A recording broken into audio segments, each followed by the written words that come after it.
about something. Can you Yeah. just just share such an instance where you had got a little irritated? Yeah, right now, if my son opens the door and comes in, I'll be irritated. Yeah, and if you do not address it, like how will you respond? What will you tell him? What would your reaction be? Immediate reaction. Immediate will be get out right now. So it's like jumped so fast. Yeah. Okay, in the sense, even if suppose let's say he just knocking, he just barges in, and there is that block in the way. Mm. Okay, that is what anger is telling us. That is what irritation or annoyance is telling, that there is a block in the way. You need to do something about it. You need to get whatever is there in the way out of it. So that is the message that anger is giving us. And we do not pay attention to the anger. We focus more on the action, we focus more on the behavior. Mm-hmm. And do not, we like sort of bypass what the feelings are.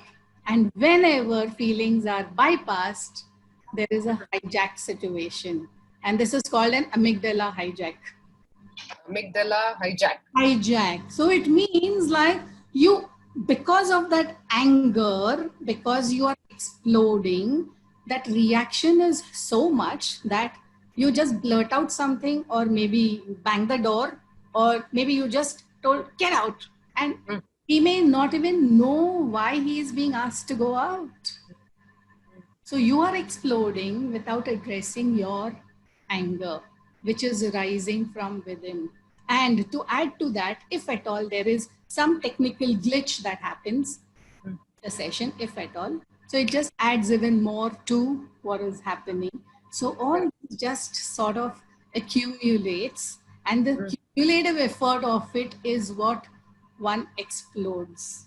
And Okay. very interestingly, I would like to share that our body gives us the information. Our body Body. tells us. Our body gives us the information. Our body tells us that we are angry. Can you? Yeah. Yeah. And how do you think we notice that?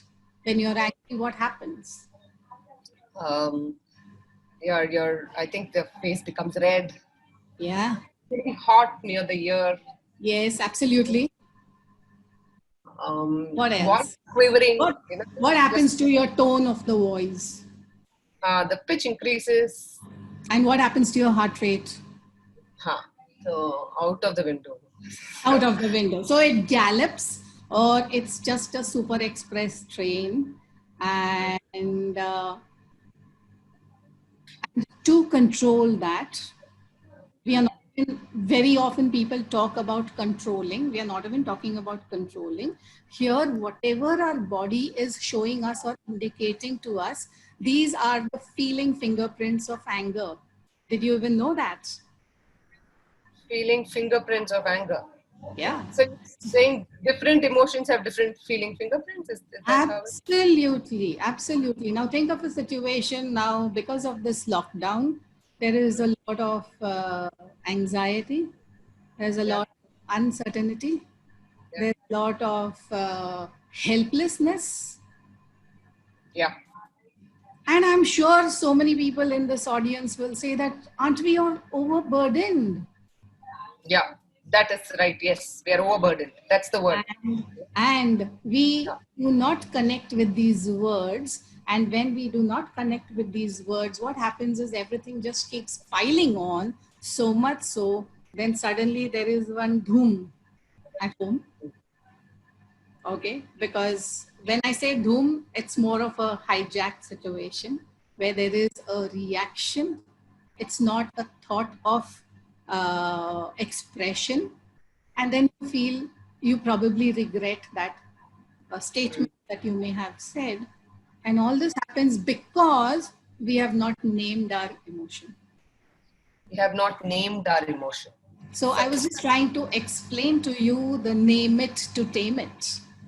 So the minute, even if we are overburdened, so just take a pause, recognize that emotion, and it's like self-talk, and tell yourself, I notice that I'm really, really overburdened. And I feel so helpless. That's so much of work that I need to do. I have to manage the house. I have to get onto a conference call and, just manage everything, everything, everything. I really wonder when this is going to end. So there is that hope also. It can be anticipation. So many feeling words that are there. The minute we start expanding our emotional vocabulary, the easier it is for us to start managing those emotions.